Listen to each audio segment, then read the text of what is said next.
नमस्कार दोस्तों, आप सभी को श्राद्ध पक्ष 2025 की शुभकामनाएं।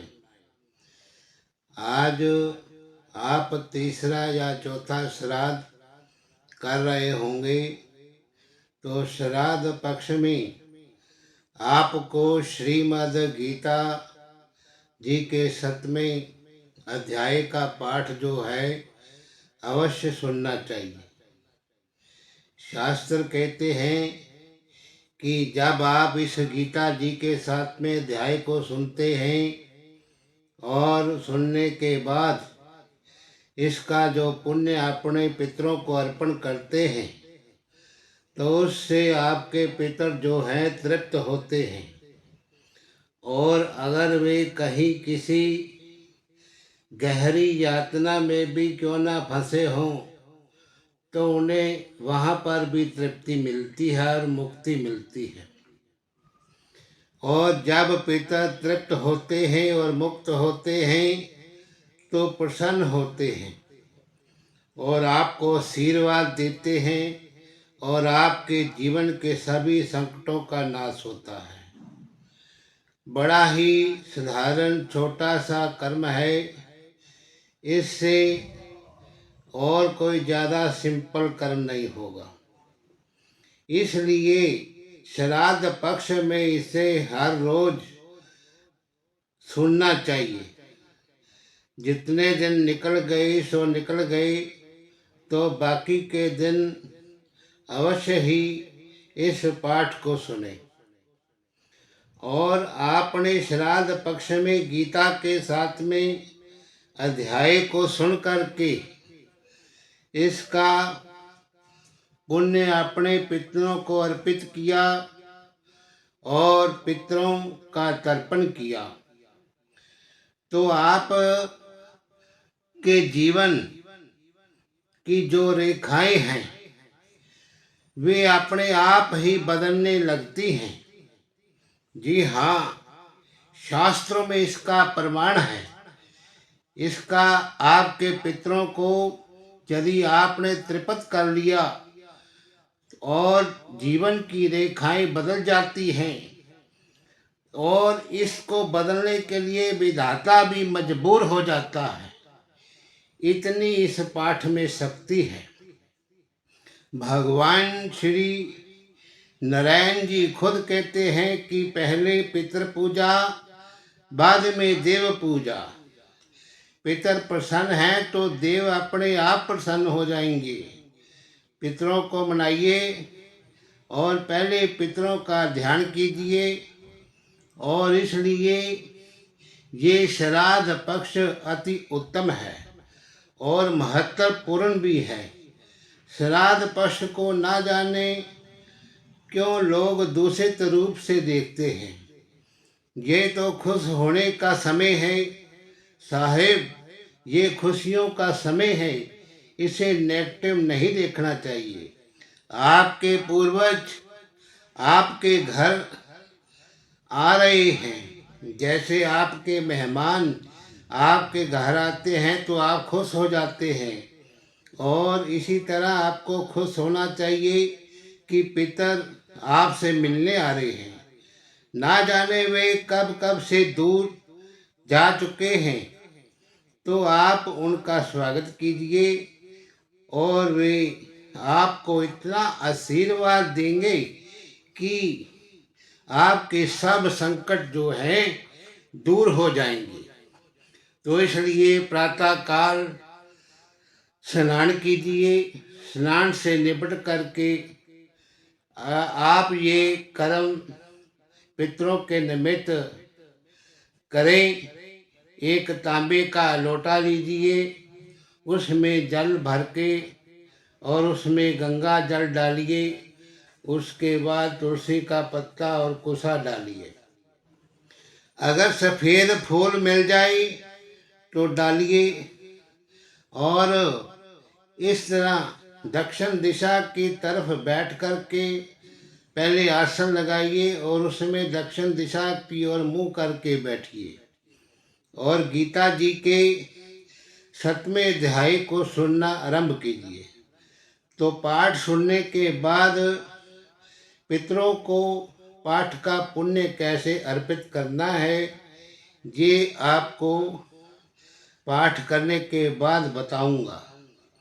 और अब आप तांबे का लोटा जिसमें जल भरा हुआ है वे सामने रखें और भगवान वासुदेव जी का ध्यान लगाइए और गीता जी का 7वें अध्याय का पाठ जो है अब आरंभ करते हैं। तो आप सुनिए। बोलिए श्री कृष्णचंद्र भगवान की जय।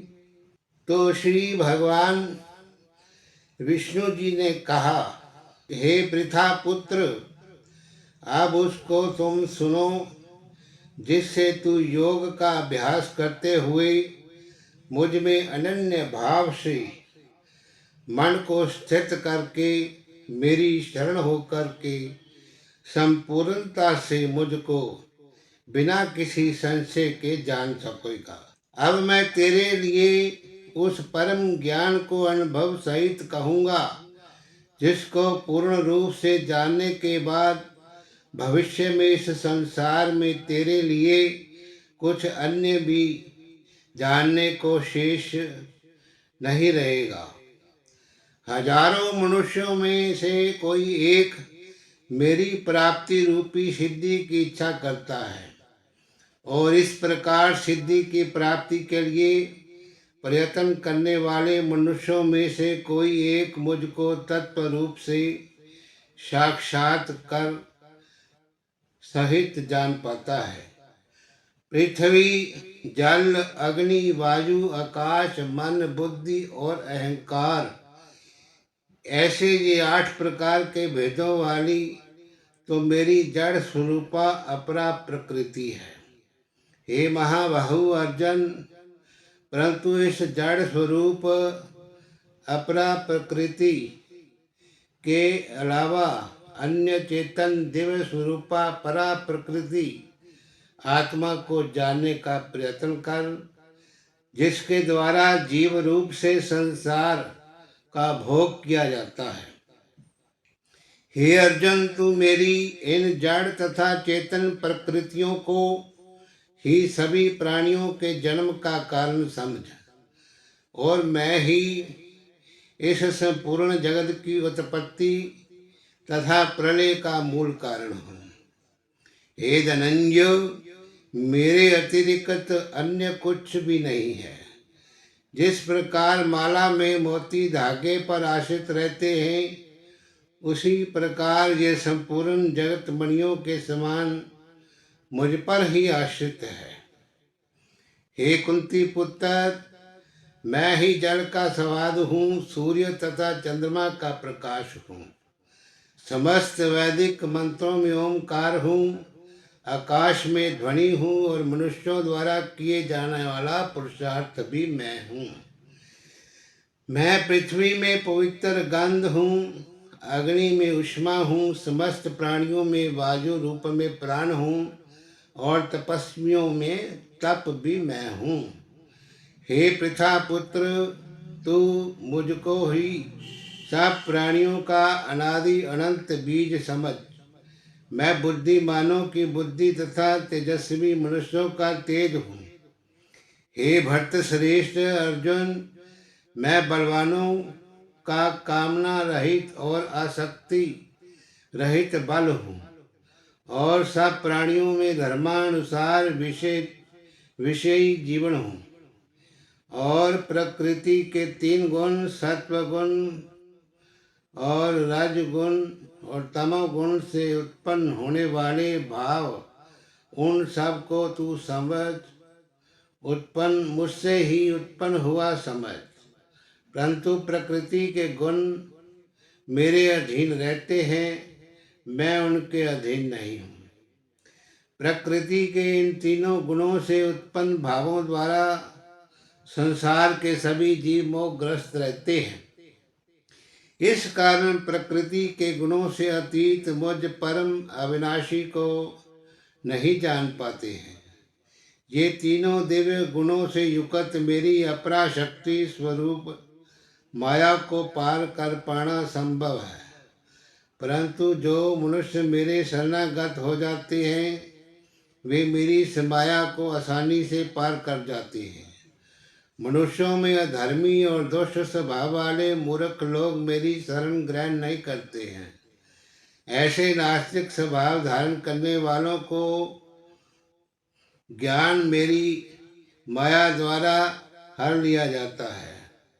हे भक्त श्रेष्ठ अर्जुन, चार प्रकार के उत्तम कर्म करने वाले, अर्थ दुख से निवृत्ति चाहने वाले, अर्थार्थी, धन संपदा चाहने वाले, जिज्ञासु, केवल मुझ में जानने की इच्छा रखने वाले, ज्ञानी, मुझे ज्ञान सहित जानने वाले भगत मेरा स्मरण करते हैं।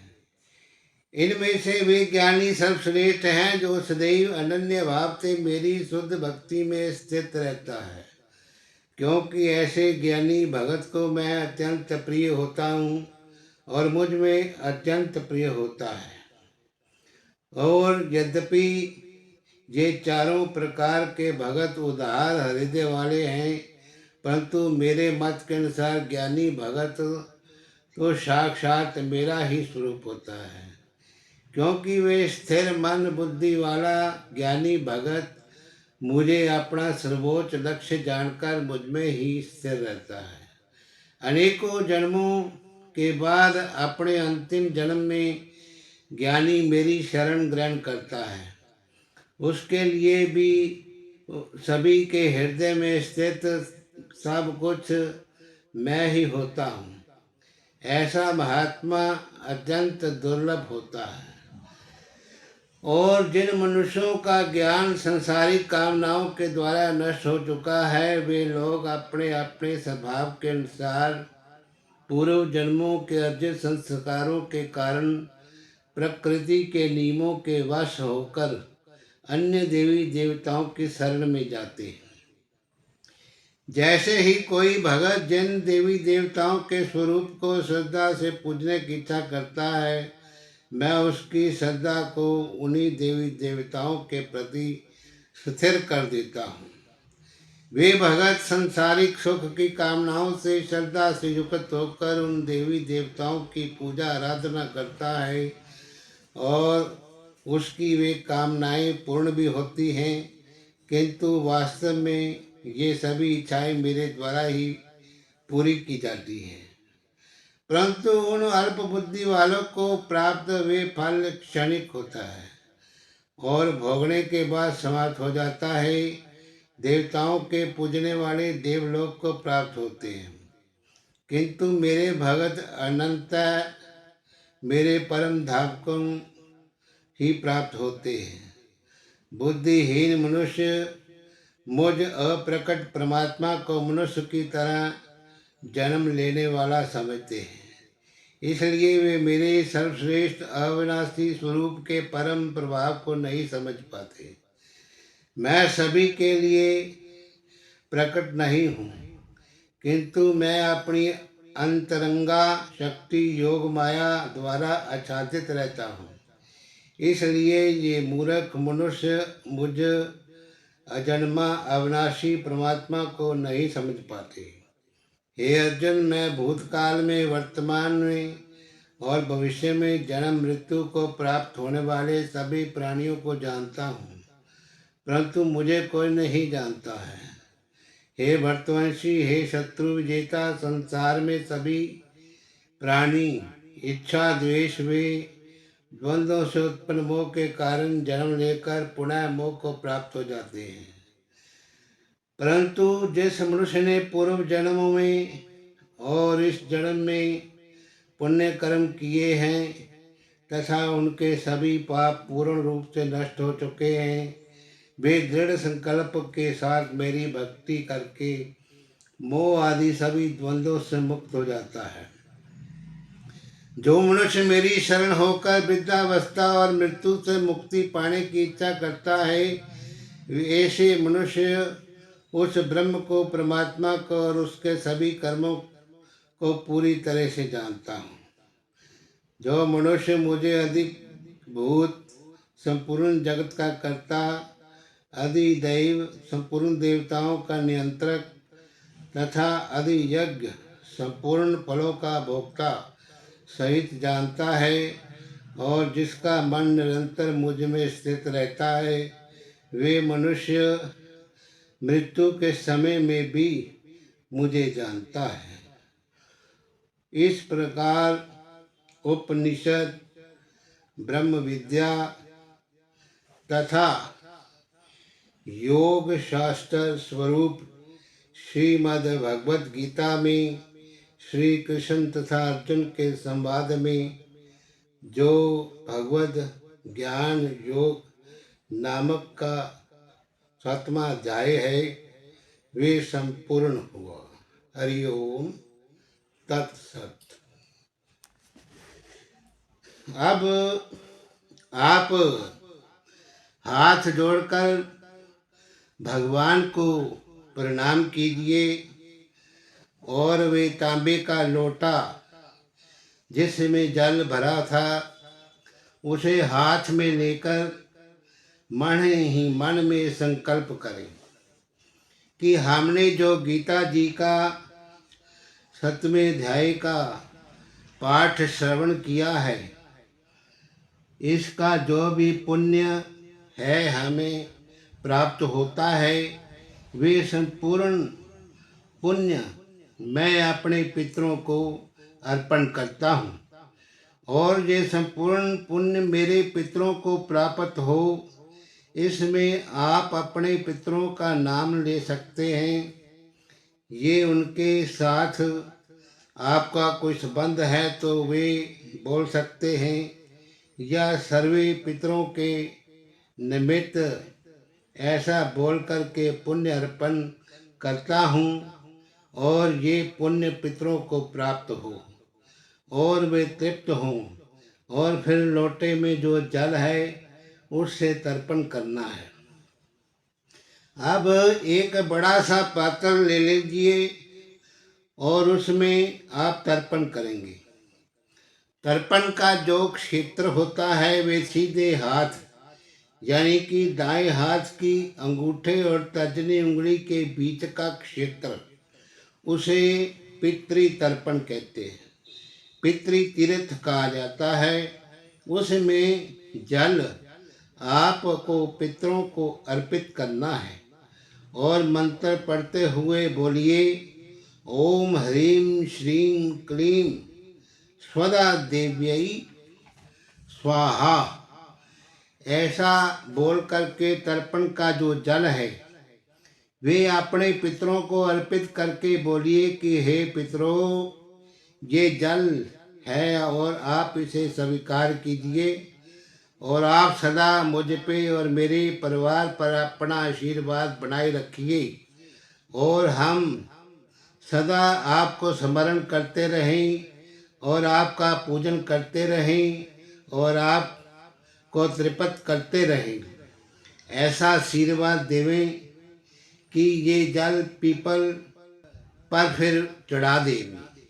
तो रविवार अगर हो तो ये जल पीपल पर ना चढ़ावें, तो ऐसे स्थान पर चढ़ावें जहाँ जल के ऊपर पैर ना आए, और फिर प्रार्थना करें कि ये जो जल सभी पितर जो ज्ञात हैं या अज्ञात हैं, सभी पितर जो है इसे स्वीकार करें, और मेरे से कोई त्रुटि रह जाए तो क्षमा करना। तो ये कार्य कुतुब काल में करें तो अच्छा है। कुतुब काल का समय दिन के 11:30 बजे से 12:30 बजे के बीच में होता है। ओम पितृदेवो भव। धन्यवाद।